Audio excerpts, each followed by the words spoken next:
نحمده ونصلي على رسوله الكريم اما بعد فاعوذ بالله من الشيطان الرجيم بسم الله الرحمن الرحيم رب اشرح لي صدري ويسر لي امري واحلل عقدة من لساني يفقهوا قولي۔ جیسا کہ آپ جانتے ہیں کہ کل میری والدہ محترمہ وفات پا گئی۔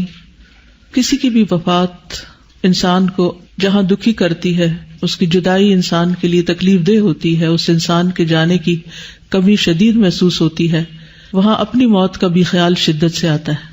یہ وہ وقت ہوتا ہے جب انسان اپنی موت کو یاد کیے بغیر رہ ہی نہیں سکتا۔ ہم کتنے بھی اس بات سے غافل ہوں، کتنا بھی بھولے رہیں، لیکن بہرحال ہم نے ایک دن اس دنیا سے جانا ہے۔ قرآن مجید میں اللہ تعالیٰ فرماتے ہیں کل نفس ذائقۃ الموت، ہر نفس کو، ہر جان کو موت کا مزہ چکھنا ہے۔ اور یہ بھی یاد رکھیے کہ ہر ایک کے جانے کا وقت مقرر ہے۔ وَلَن يُؤَخِّرَ اللَّهُ نَفْسًا إِذَا جَاءَ أَجَلُهَا وَاللَّهُ خَبِيرٌ بِمَا تَعْمَلُونَ۔ اور جب کسی کا مقرر وقت آ جاتا ہے تو پھر اللہ اسے ہرگز مہلت نہیں دیتا، اور جو کچھ تم کرتے ہو اللہ اسے بخوبی جانتا ہے۔ جیسا کہ آپ جانتے ہیں کہ والدہ محترمہ جو تھی وہ کئی سالوں سے مسلسل یہاں ایک ہمبل طالب علم اور علم کے محبت کرنے والے انسان کی طرح تقریباً روزانہ آتی تھی، سوائے کسی سفر کی وجہ سے یا شدید بیماری کی وجہ سے۔ چھوٹی موٹی تکلیف اور چھوٹی موٹی دکھ درد تو انہوں نے کبھی اس کی پرواہ ہی نہیں کی تھی۔ بڑھاپا بذات خود ایک بیماری بن جاتا ہے انسان کے لیے، لیکن انہوں نے کبھی اس بات کو محسوس نہیں کیا اور اپنے علم کا سفر جاری رکھا۔ بدھ کے دن وہ یہاں تشریف لائی ہیں اور حسب معمول انہوں نے اپنی کلاسز اٹینڈ کی ہیں، اور حسب معمول وہ یہاں سے واپس گئی ہیں، اور شام تک، رات تک وہ بالکل ٹھیک تھی۔ رات کچھ تھوڑی بہت طبیعت اوپر نیچے ہوئی ہے، لیکن وہ تو ایک بزرگ انسان کا معمول ہوتا ہے۔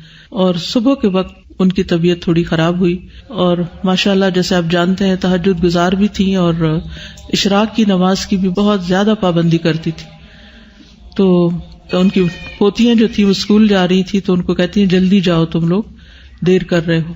اور چھوٹی والی پوتی کو انہوں نے اپنے بیگ سے ٹافی نکال کے دی، اور اس کے بعد ان کے پیٹ میں شدید درد اٹھا، اور بیسیکلی وہ ہارٹ اٹیک تھا، اروٹا ڈائسیکشن تھی، جس میں ہوتا یہ کہ شاہ رگ جو ہوتی ہے دل سے نکلنے والی جو مین رگ ہے، جو ہمارے باقی سارے جسم کو بھی پھر اس کے آگے شاخیں ہو کے خون سپلائی کرتی ہے، تو وہ اوپر برین کو بھی جاتی ہے، نیچے کڈنیز تک بھی جاتی ہے، تو وہ ساری ایک طرح سے اس میں ٹیئرز آگے پھٹ گئی، اور یہ اتنا شدید پین ہوتا ہے، اتنا شدید کہ اس سے سروائیو کرنا اس کا مشکل ہوتا ہے۔ تو وہ وضو میں تھی، اسی وقت انہوں نے نماز شروع کر دی کہ اگر میں نے جانا ہی ہے تو میں نماز کی حالت میں جاؤں۔ تو بہرحال نماز پڑھتے ہوئے وہ گری ہیں، اور ان کے منہ پہ بھی چوٹ آئی اور پھر بے ہوش ہو گئی، اور پھر اس کے بعد کل ان کی ڈیتھ ہو گئی۔ اور یہ 3-4 دن پچھلے جو تھے ہاسپٹل میں مسلسل الحمدللہ ان کے بچے، ان کے بچوں کے بچے ان کے پاس رہے۔ اور میں ایک ہی بات پر غور کر رہی تھی کہ بالکل ایک نارمل لائف گزار رہی تھی، وہ اپنی روٹین کے کام کر رہی تھی، آ رہی تھی، جا رہی تھی، اور یہ صرف موت کا بہانہ تھا نا، موت کا وقت لکھا تھا وَلَن يُؤَخِّرَ اللَّهُ نَفْسًا إِذَا جَاءَ أَجَلُهَا، اور اس میں بھی جو گھنٹہ، جو منٹ، جو سیکنڈ لکھے ہوئے تھے اسی پر ہی موت کا فرشتہ آیا اور وہ دنیا سے رخصت ہو گئی۔ بہرحال اللہ سبحانہ وتعالی ان پر اپنی رحمتیں نازل فرمائے۔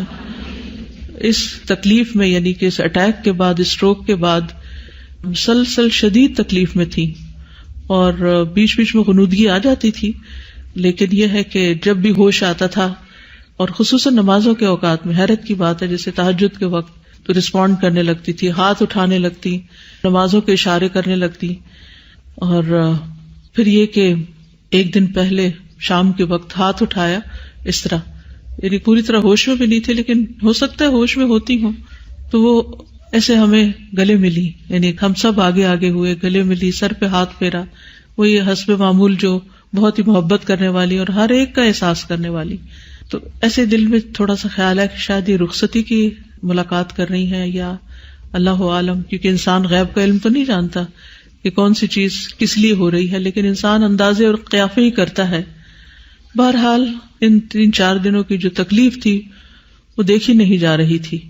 تو یاد رکھیے موت کی اپنی سختیاں ہوتی ہیں، ان بیماریوں کی اپنی تکلیفیں ہوتی ہیں، اور کسی کی بھی تکلیف کو دیکھ کر انسان یہ نہ سوچے کہ وہ انسان شاید اس نے کوئی بہت گناہ کیے ہیں اس وجہ سے. حضرت انس کہتے ہیں کہ جب رسول اللہ صلی اللہ علیہ وسلم نے موت کی شدت محسوس کی تو فاطمہ رضی اللہ عنہا کہنے لگی، ہائے تکلیف. رسول اللہ صلی اللہ علیہ وسلم نے فرمایا، اے میری بیٹی، تمہارے باپ پر وہ وقت آ گیا ہے کہ اللہ تعالیٰ اس سے کسی کو بھی چھوڑنے والا نہیں ہے قیامت کے دن کی ملاقات کے لیے. یعنی ہم سب کو اس موت کے مرحلے سے گزرنا ہے.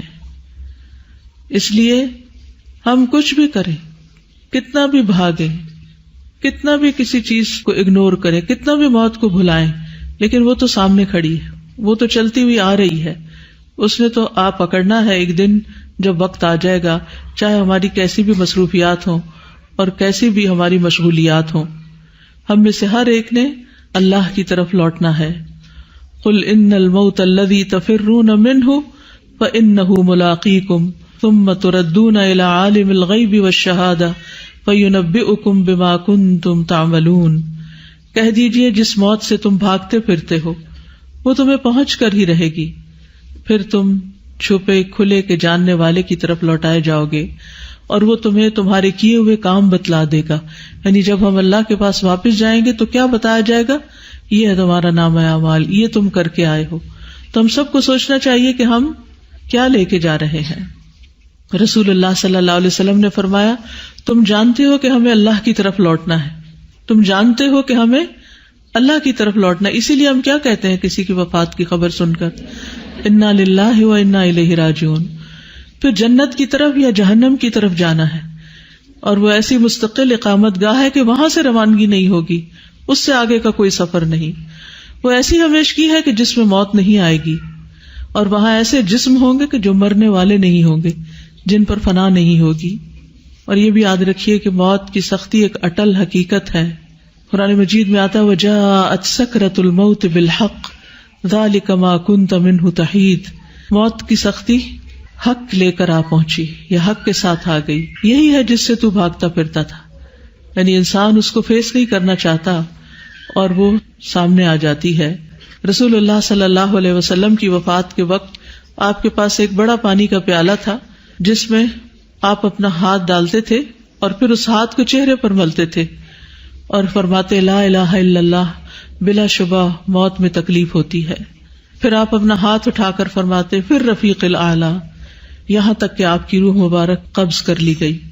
حضرت عائشہ کہتی ہیں کہ نبی صلی اللہ علیہ وسلم کی وفات ہوئی تو آپ میری ہنسلی کی ہڈی اور ٹھوڑی کے درمیان سر رکھے ہوئے تھے نس جگہ. جب سے میں نے نبی صلی اللہ علیہ وسلم پر موت کی سختی دیکھی ہے، اس کے بعد میں نے موت کی سختی کو کسی کے لیے برا نہیں سمجھا. یعنی اللہ کے رسول صلی اللہ علیہ وسلم جو اللہ کے بہت پیارے تھے، محبوب تھے، ان پر بھی تکلیف گزری.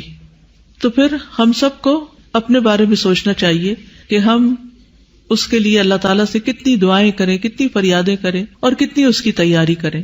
لیکن مومن کی موت جو ہوتی ہے وہ دوسری موتوں سے مختلف ہوتی ہے. اسے مرتے ہی سلامتی اور جنت کی بشارت دی جاتی ہے. سورۃ النحل میں آتا ہے الذین تتوفاہم الملائکۃ طیبین یقولون سلام علیکم ادخلوا الجنۃ بما کنتم تعملون ادخلوا الجنۃ بما کنتم تعملون.